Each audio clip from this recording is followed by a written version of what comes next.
That was so good. Hey, sorry I'm late. Happy. You look nice. Thank you. You too. Thank you. New dress? Yes, it is. How'd you know? What just happened? Planning a trip? Mm-hmm. Going to Europe. School trip. Did you get your passport? Peter Parker here to pick up a passport, please. Mini toothpaste? Mm-hmm. Pack your suit. I just want to go on my trip with my friends. Europe doesn't really need a friendly neighborhood Spider-Man.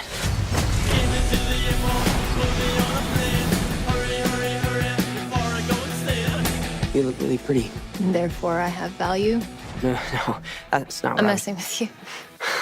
You look pretty too. I just want to spend some time with MJ. I think she really likes me, dude. That reminds me when I first fell in love. I had just finished my food copy.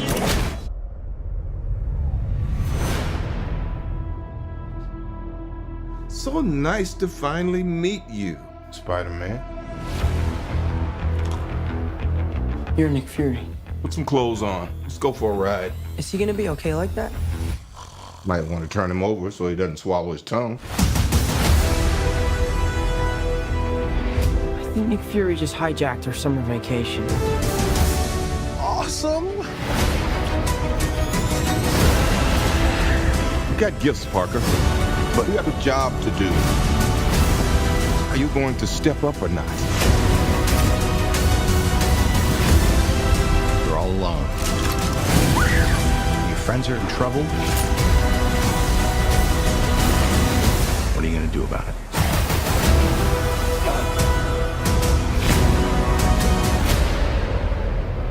You don't want any part of this.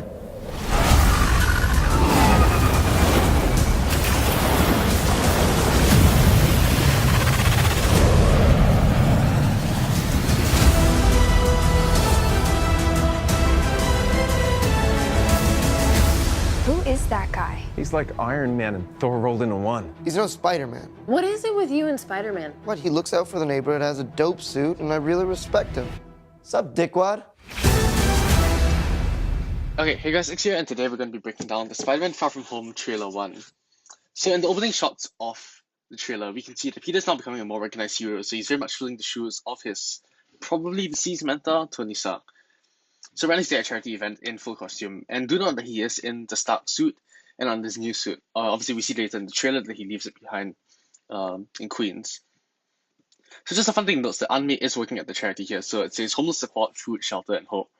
And this is very much akin to that of a PS4 counterpart, in which most of her arc revolves around her working at it's a charity center for the homeless.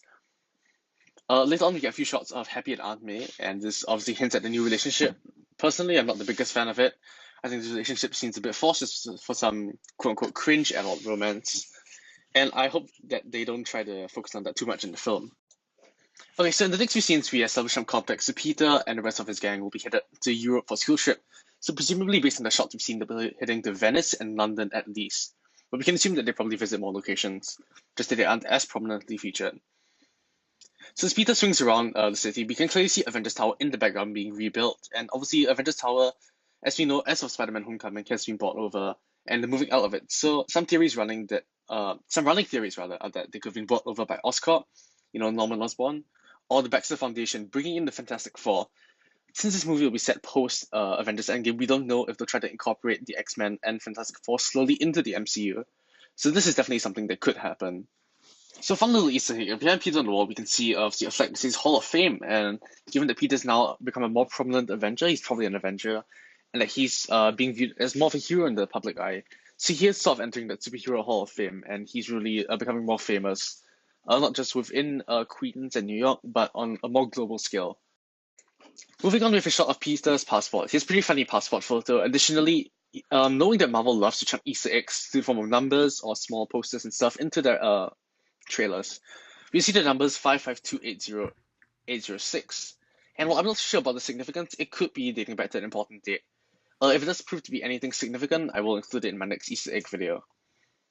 So we see one of Peter's main dilemmas in the film over bringing the Spider-Man suit overseas, presumably because of any Infinity War and Endgame trauma. Especially, and as much as I hate to bring this up, maybe he lost Tony.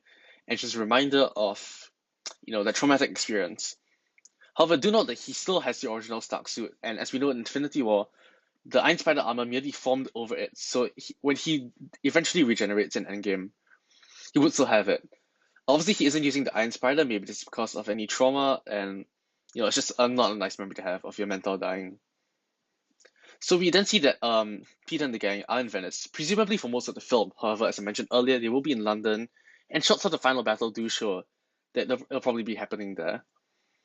There are a few more shots developing the Peter and MJ relationship. Obviously, his major relationship in the comics is with MJ, and the chemistry appears to be pretty good. So I can't wait to see how it'll work out. In the next few shots, we see that Nick Fury tranquilizes Ned and approaches Peter, asking him to come with him, starting the mission and all that. So I use the word presumably too much, but he's probably Peter's new handler. And once again, since Tony is most likely dead. Just something to note, based on the film synopsis, Fury is hiring Peter to work alongside Mysterio to deal with the Elementals, who are presumably existing threats. However, Mysterio and the Elementals are pretty complex characters, so I'll get into them later into the video when they finally debut. Okay, so moving on, we see an image of a flickering bridge. Presumably this is another one of Mysterio's illusions. Later on, then we see a storm in the sky caused by the elemental Zephyr. So in the comics, the Elementals were cast out of the old universe millennia ago, arriving on Earth even far before Atlantis was constructed. So basically, they're four elemental beings with a massive, great power, trying to rule the world, typical stuff. They tried to extend the rule into Egypt, but they were repelled by the Ruby Scarab. The whole concept of Scarab sounds a lot like DC and Blue Beetle. I'll do a separate video explaining the elementals more in depth. So Zephyr was not one of the original elementals, but she was recruited by them, and her current motive is regaining her power that she's lost. So currently in the comics, she's helped Ego create Alter Ego, his evil self who's hellbent on destroying Ego. And the powers that she can fly, create pockets of wind, open dimensional portals, which is what we might be seeing here, and can create violent storms. So opening dimensional portals is very interesting because it could allow her to bring in more members of the Elementals. And dimensional portals aren't something we see too often. Mostly Doctor Strange and Thanos have demonstrated it so far. So this would be an interesting ability to add. And it's definitely something very magical and powerful that Peter has to go up against, given that in his previous film he was only fighting the Vulture, which is a more street level villain with only tech enhancements. In the next few shots we get a new look, first look at the new suit. So it's very retro black-red coloring, similar to Spider-Man's original debut outfit instead of the red and blue that he's normally known for. It also has the gliders, which are a neat touch and look very cool. In our next shot, we see Magnum. So people have often confused this for Sandman, assuming that he'll be in the movie. However, Magnum is also an elemental. In the comics, his powers are geokinesis, being able to create powerful humanoid beings made of earth, which is what he appears to be doing here, and creating large rolls of earth to spring from the ground. So he's similar to that of Sandman, but not quite. Also note, if this does turn out to be Sandman somehow, it'll be quite a bummer, as if Sandman doesn't get full origin story, this would be a bit of a waste of the character. William Baker's origin is very interesting. And it'd be a waste to pass him off as a mere secondary villain, given that he is a staple in the Sinister Six.